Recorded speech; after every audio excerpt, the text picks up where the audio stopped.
Bienvenue dans Smart Bourse, votre double dose quotidienne de marché en direct sur Bismart. Chaque jour à la mi-journée, 12h30, 13h. Et en fin d'après-midi, la grande édition pendant une heure à partir de 17h.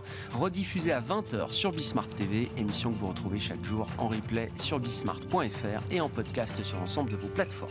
Au sommaire de cette édition de la mi-journée, une ambiance un peu plus prudente depuis quelques jours, quelques heures sur les marchés, avec une logique de consolidation qui semble se mettre en place sur les indices européens, notamment à Paris. Le CAC 40 qui marquait en début de semaine de nouveaux records historiques cède un peu moins de 1% à mi-séance. On est passé sous le niveau des 7500 points dans un contexte où les résultats des entreprises viennent nourrir, alimenter la réflexion des investisseurs. Parmi le déluge de publications qu'on peut avoir en ce moment, on retiendra aujourd'hui les bons chiffres de Vinci dans les concessions. Le titre Vinci a marqué un nouveau plus haut historique en début de séance.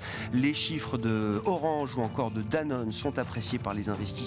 Eurofins également s'en sort très bien après sa publication. À l'inverse, on notera la contre-performance de Dassault Systèmes avec une question qui se pose peut-être sur les marges de la société technologique parisienne et également une perspective d'investissement renforcée qui pèsera peut-être encore un peu sur les marges pour les prochains mois et les prochains trimestres. Le titre Dassault fait figure de titre sous pression aujourd'hui. Et puis Téléperformance qui est la chute du jour au sein du CAC 40 après la publication de ses chiffres d'activité et surtout après l'annonce de l'acquisition d'une société luxembourgeoise dans le domaine évidemment de la relation client, une acquisition qui n'est pas anodine pour Téléperformance puisqu'elle se fait sur la base d'une valeur de 3 milliards d'euros. Et puis côté américain, le marché a apprécié hier soir après la clôture la solidité de la publication d'un groupe comme Microsoft avec 7% de croissance globale dont 27% pour le département Azure qui englobe les activités cloud et les activités nouvelles de Microsoft qui montre une grande excitation autour de l'intelligence artificielle générative qui est vue chez Microsoft comme une rupture, un game changer peut-être pour le marché de la recherche web notamment. Du côté d'Alphabet Google, on tempère un peu plus les ardeurs des investisseurs évidemment vu le leadership de Google en matière de recherche. Le patron d'Alphabet Google parle bien sûr de l'intelligence artificielle, mais plutôt comme étant une évolution naturelle du savoir-faire historique de Google en matière de recherche. Les chiffres de Google ont été salués également dans une moindre mesure par les investisseurs après la clôture des marchés américains hier soir.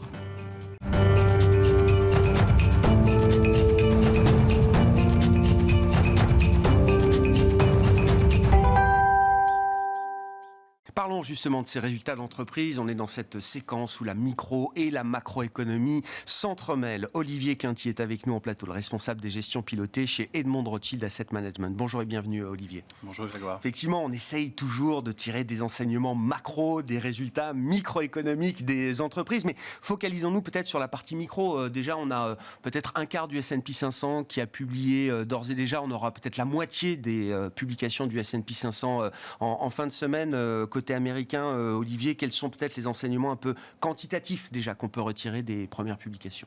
Oui, sur quasiment presque ce premier tiers à ce soir de publication, on peut en tirer une chose, c'est que d'abord il n'y a pas énormément de surprises négatives. Et la deuxième chose, c'est que on essaye de regarder aussi ce qui va se passer entre les secteurs finalement les plus cycliques, puisque l'inquiétude, elle est là, et les secteurs les plus résistants. Et de ce point de vue-là, point de vue secteur cyclique, quand on regarde, par exemple, dans le transport UPS, le packaging, donc là, on voit que ça commence à ralentir un petit peu. On voit aussi que le crédit commence à être un peu attaqué dans les banques régionales, contrairement aux grandes banques qui avaient déjà très, très, très bien publié. En revanche, on a d'autres secteurs cycliques, donc toujours dans la même catégorie.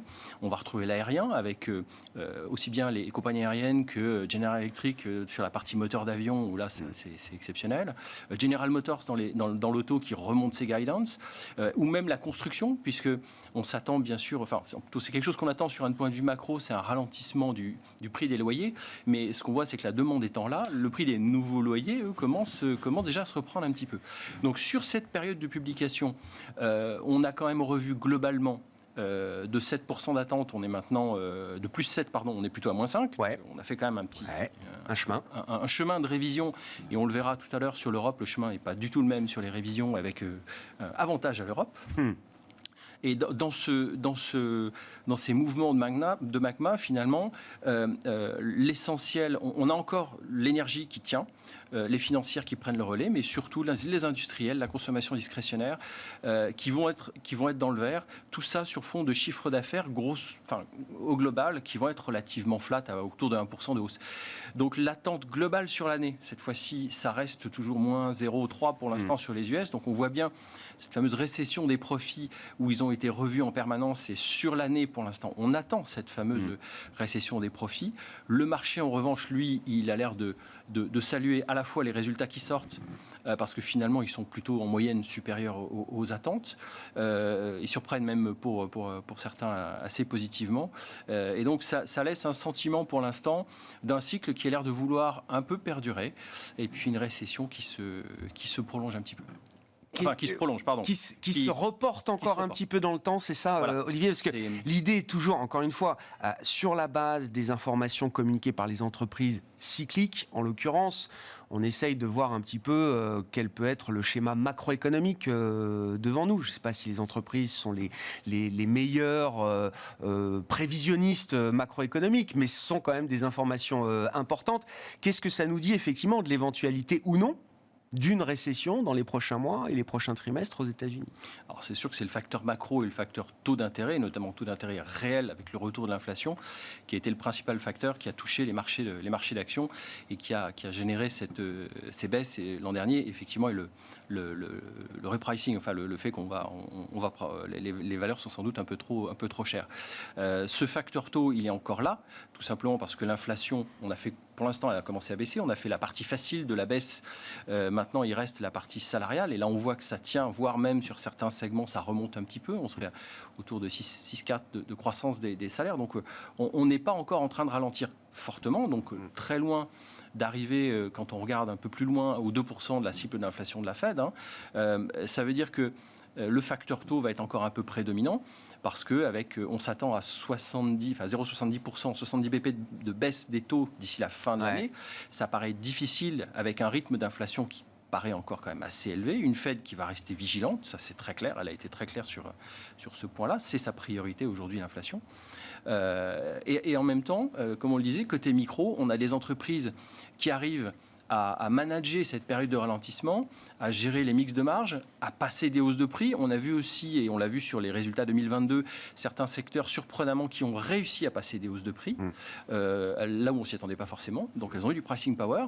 Donc les marges finalement, non seulement, alors aux États-Unis on a perdu un point de marge grosso modo, mais on a presque, en fonction des métriques qu'on regarde, par exemple si on regarde les marges opérationnelles, en EBITDA sur vente, on a quasiment normalisé.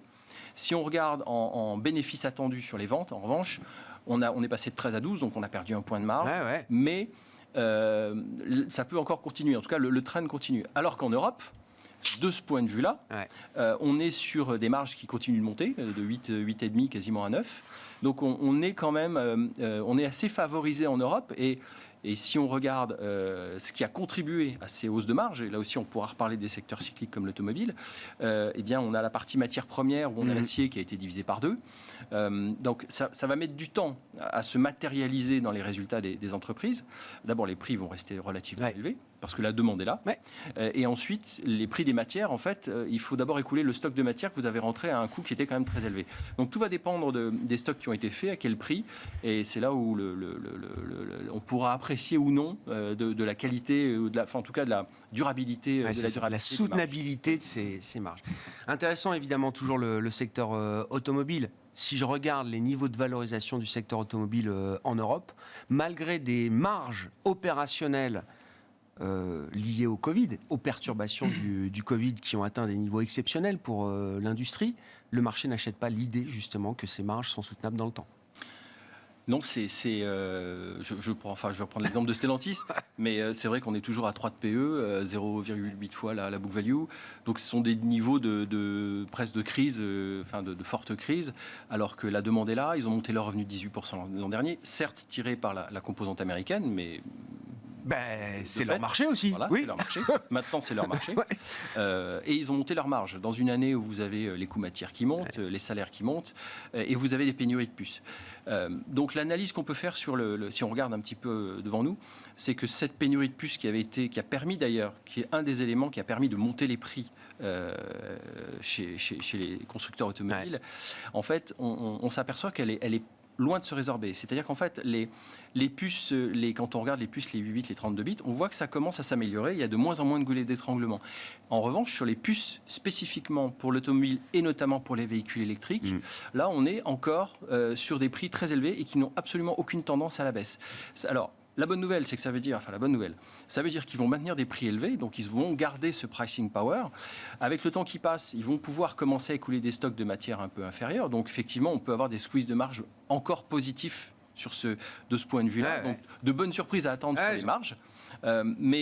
Et l'analyse qu'on en fait, encore une fois, c'est ça. C'est à partir du moment où on verra que ces problèmes de fourniture de puces commence à se résorber, on va retrouver l'intensité concurrentielle du secteur. Et là, effectivement, on pourra s'attendre à des baisses de prix. Alors, peut-être pas des baisses de marge, mais en tout cas, un mix qui va changer un petit peu. Mais ça donne un peu de visibilité encore une fois, sur des secteurs qui sont valorisés vraiment pas cher. Il y a un acteur qui s'appelle Tesla qui a déjà pris le leadership en matière de baisse de prix. De baisse de prix. Ils ont le sujet en Chine aussi, Tesla, de ralentissement fort, et là aussi d'intensité concurrentielle. Chacun a sa concurrence, hein. Oui. Exactement. Oui. Non, mais voilà, effectivement, c'est dans un secteur très concurrentiel, effectivement, comme l'automobile. On voit bien que cette logique de prix pourrait reprendre le dessus au moment où les chaînes de valeur seraient normalisées. Du point de vue du marché, alors, quand on prend les marchés obligataires, les marchés actions, on a toujours un peu l'impression qu'ils vivent deux histoires différentes. Les résultats des entreprises sont sans doute une explication possible. Olivier, il y a quand même deux régimes de volatilité très très différents entre la volatilité du marché obligataire, toujours, qui est générée par question ouverte, et une volatilité du marché action, alors qui a un peu remonté là ces derniers jours, mais qu'on a vu quand même retomber très très nettement post-choc bancaire du mois de mars aux États-Unis.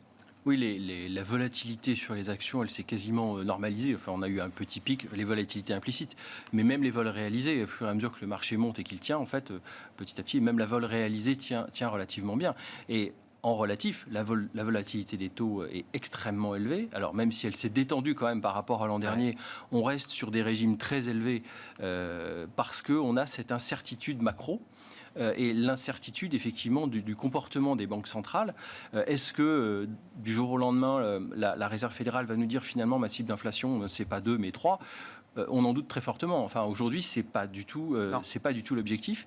Et donc, ils ont toujours en vue de faire ralentir notamment la composante emploi pour faire ralentir la composante salaire aux États-Unis. Et pour l'instant, ils n'y arrivent pas. On crée toujours plus de 200 000 emplois tous les mois. Il faudrait, pour entrer en récession, qu'on en détruise 200 pendant au moins 3 mois.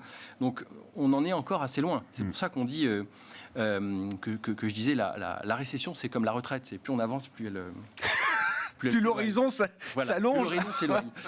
Donc la volatilité des taux va rester élevée, inévitablement, surtout quand on s'attend à 70 BP de baisse des taux, encore une fois, et qu'on ne voit pas vraiment comment matériellement la Réserve fédérale peut aller dans cette direction. Et on a une petite divergence quand même avec la zone euro, où là, on a ce mouvement continu de montée des taux d'intérêt, là où les États-Unis feront sans doute une pause et ensuite on partirait en baisse. Donc c'est le dollar, la variable d'ajustement généralement dans ces cas-là. Mais en tout cas, on a une divergence aussi au niveau des politiques monétaires. Donc ça maintient la volatilité des taux à des niveaux relativement élevés. Et j'ajoute aussi l'arrivée de la négociation sur le plafond de la dette. Bien sûr. Parce qu'on va en parler. Plus on avance, là aussi, plus on va en parler. Aujourd'hui, le pic des rentrées fiscales aux États-Unis, c'est vers le 25 avril. Aujourd'hui, clairement, on n'est pas du tout dans le plan de marche pour arriver à un accord le 15 juin. Et on le voit d'ailleurs dans les taux d'intérêt le 30 mai et le 13 juin, juste avant. Et il y en a un qui est à 3,64 et le 13 juin, vous êtes à 4,80. D'accord. Donc le marché a identifié qu'il peut se passer quelque chose autour de ces 15 jours entre fin mai et mi-juin, quoi. Voilà, matériellement, il manque un petit peu de rentrée fiscale. Ouais. Comment on gère, pour conclure, Olivier, ces différents scénarios et qui sont même parfois presque antinomiques? C'est-à-dire qu'il y a l'idée toujours d'un ralentissement qui serait relativement modéré, d'où Et en même temps, si on espère qu'il n'y ait pas de récession trop dure, c'est difficile d'en être totalement convaincu à 100%. On a vu depuis plusieurs années maintenant que des événements non prévus peuvent arriver et venir bousculer pas mal de choses.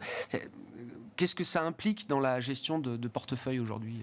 Alors, c'est sûr que quand même la croissance est aussi soutenue par le crédit.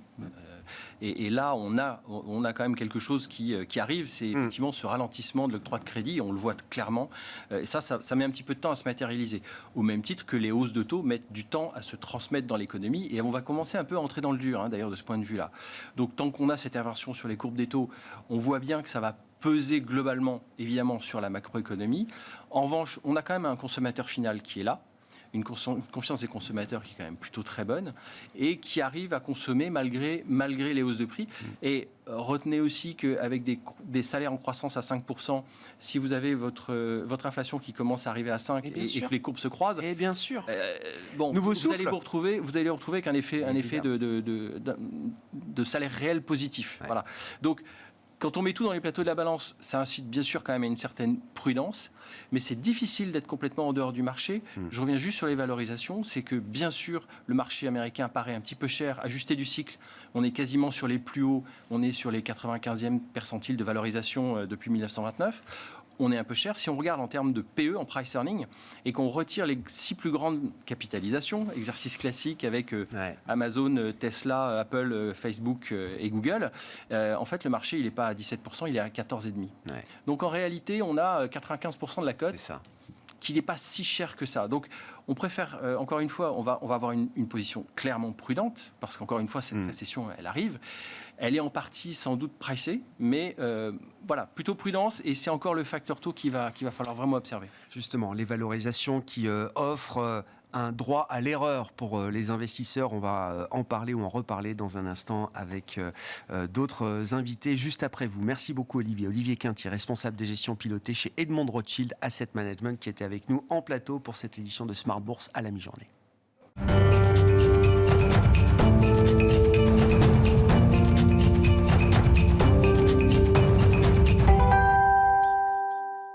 Effectivement, le concept de droit à l'erreur qui fait son retour sur le plan de l'investissement face à un niveau d'incertitude maximum peut-être pour les prochains mois.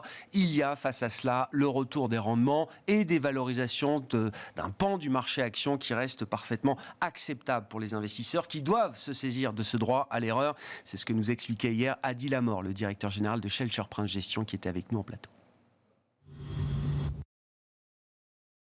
Alors effectivement, aujourd'hui, vous l'avez dit, on est dans un contexte empreint d'incertitude géopolitique, monétaire, économique, croissance, inflation. Bref, on connaît tout cela et on en parle à longueur de journée. Le sujet aujourd'hui, c'est qu'on considère chez Shelter Prince Gestion qu'il est quand même assez délicat, à horizon 3 mois, 6 mois, d'avoir des prévisions sur les marchés avec un niveau de confort suffisant. C'est-à-dire avec une probabilité supérieure à 50% en termes de target, etc., sur les différents actifs. Donc, le positionnement que l'on prend et le prisme que l'on prend, c'est de dire, il faut qu'on s'autorise quand même un droit à l'erreur. Donc, se tromper. Ça veut dire quoi concrètement ? C'est simplement, imaginons que finalement notre scénario ne se réalise pas. Par exemple, la Fed, on passe à 50 BP ou 75 au lieu de 25. Bon, normalement, ça ne devrait pas arriver, mais on ne sait jamais. Et on a vu beaucoup quand même de surprises arriver depuis le début de l'année. Eh bien, mon investissement sur les marchés actions ou crédit ou ce qu'on veut, in fine, je voudrais bien qu'il ne touche pas mon capital, c'est-à-dire mon investissement initial. Et donc ce concept, il faut pouvoir supporter ces surprises, effectivement, et ces événements surprises qui se sont multipliés depuis 3 ans. Exactement. Et la grande nouveauté, et vous l'avez dit Grégoire aussi, c'est qu'on a complètement changé de paradigme. Donc je vais illustrer simplement via le marché du crédit. On est passé d'un monde avec une injection de liquidités massive, des taux négatifs ou, au meilleur des cas, nuls dans les différentes zones géographiques. Aujourd'hui, les taux sont positifs pendant un petit bout de temps. Ça, c'est, on va dire, un consensus de marché qui fait foi, et au moins ça, on peut le dire. Et l'inflation, la cible des 2%, on y restera à minima, voilà, même plus, comme on constate aujourd'hui. Dans ce contexte, les taux ont monté. Alors, sur le marché obligataire, qu'est-ce que ça veut dire ? Il y a 2 volets. Le premier, c'est que les rendements sont positifs. Voilà, du 4% à 5%, aujourd'hui, ça ne choque strictement personne. Voilà. Ce qui évidemment n'était pas le cas durant les dernières années, notamment dans la période pré-Covid. Quand on a ce rendement obligataire, de façon assez simple, une obligation donnée à horizon 5 ans, donc une maturité de 5 ans, avec un rendement de 5%, mécaniquement, sur un an, on a le droit de se tromper sur l'évolution de la prime de risque de l'émetteur en question jusqu'à 1,25%. C'est-à-dire, si on passe de 5% sur le rendement à 6,25%, eh bien, on ne perd strictement aucun euro.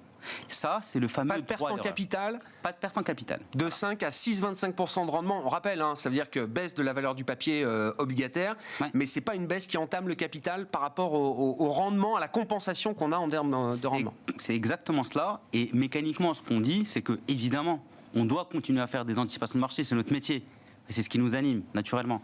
Maintenant, si on fait une anticipation et qu'in fine, un émetteur donné, sa prime de risque crédit augmente de 50 points de base, on continue à rémunérer l'épargne et finalement, on a réussi à amortir finalement un scénario qui est adverse par rapport au nôtre, tout en maintenant finalement un niveau de valorisation intéressant. Voilà. Droit à l'erreur, vous l'avez parfaitement bien illustré, Adil, ça ne veut pas dire droit de faire n'importe quoi. Il y a des limites au droit à l'erreur. Jusqu'à 1,25% de rendement supplémentaire, je peux conserver mon capital sur une obligation 5% sur 5 ans.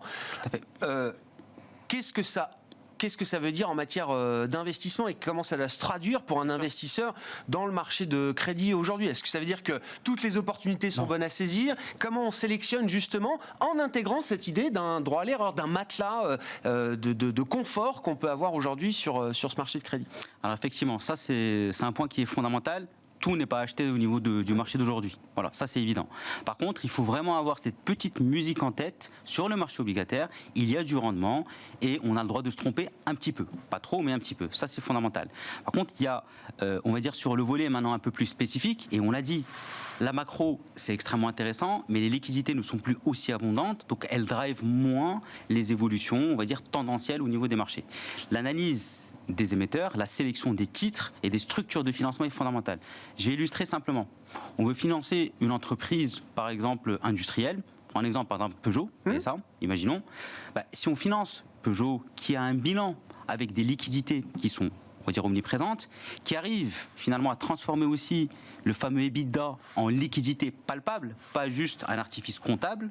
Et en même temps, si par hasard il y a des actifs qui sont tangibles, même si je finance PSA et que finalement je me trompe un petit peu, j'ai quelque chose à récupérer pour recouvrir mon investissement. Et si je vais encore plus loin, dans certains financements, on peut même demander des sûretés, des actifs finalement qui viennent gager le prêt que j'octroie finalement à une entreprise. Exactement que ce qui se passe sur le secteur bancaire. Voilà, on transforme finalement le métier de banquier via les marchés de capitaux, mais la logique est la même. Voilà. Ça, c'est un élément qui est assez factuel. Donc le rendement, pour résumer, voilà, il est là. Il nous protège en cas de soubresaut, on va dire contenu quand même au niveau des marchés.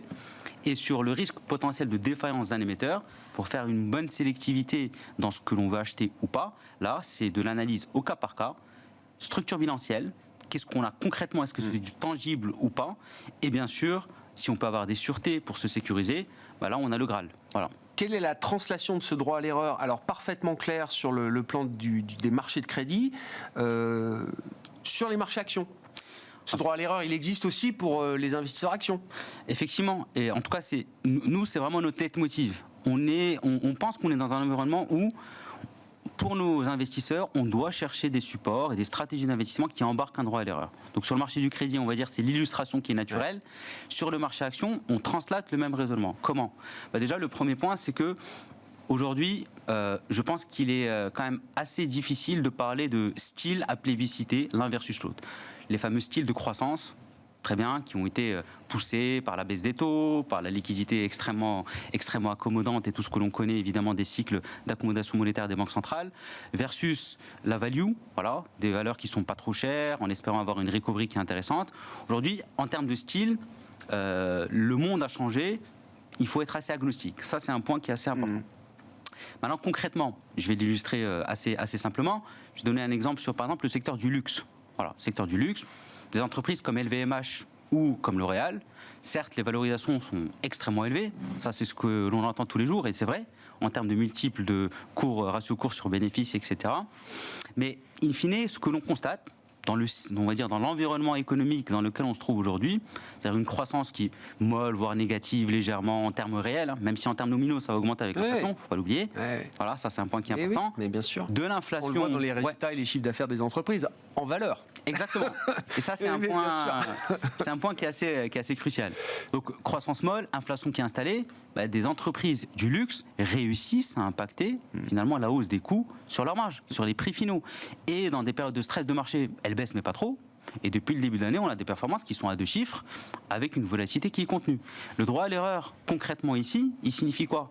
Même si on se trompe, en évitant le scénario Armageddon, ça c'est évident, la baisse sera contenue. Par contre, si on a raison, on continuera à monter et à accompagner finalement une croissance qui est très positive. Il y a un truc asymétrique là, dans ces valeurs-là du luxe aujourd'hui par exemple. Parce qu'on pense qu'on est dans un environnement de croissance plutôt molle, avec de l'inflation, et c'est des entreprises qui ont démontré, via les derniers résultats, les dernières publications, et depuis un certain nombre de trimestres maintenant, qu'elles tiennent et qu'elles délivrent. Ça, c'est fondamental.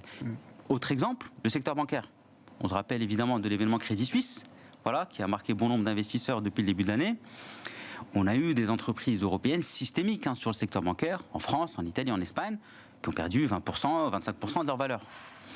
Certes, le secteur bancaire est impacté, la hausse des taux, on parle potentiellement des dépôts qui vont fondre dans un certain nombre de pays. Maintenant, les banques systémiques, quand on a une baisse de 25% et qu'on est confiant dans un scénario, on va dire, de résilience à minima... En écartant les extrêmes, quoi. Exactement.